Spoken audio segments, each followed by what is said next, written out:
Your Bosch refrigerator keeps beeping over and over, even though the doors seem closed and the fridge still appears to be cooling. Sometimes the alarm starts after cleaning the fridge, while other times it begins suddenly during normal use.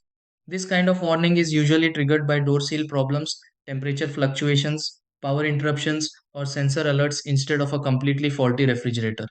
In many situations, the refrigerator is simply notifying you that cooling conditions temporarily moved outside the normal range. Before assuming the control board has failed or calling for expensive repairs, these are the steps you can try to fix this and stop the Bosch refrigerator from beeping continuously. 1. Check both refrigerator and freezer doors for proper closure completely.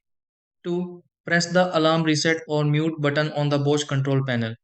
3. Rearrange food containers that may prevent the doors from sealing tightly. 4.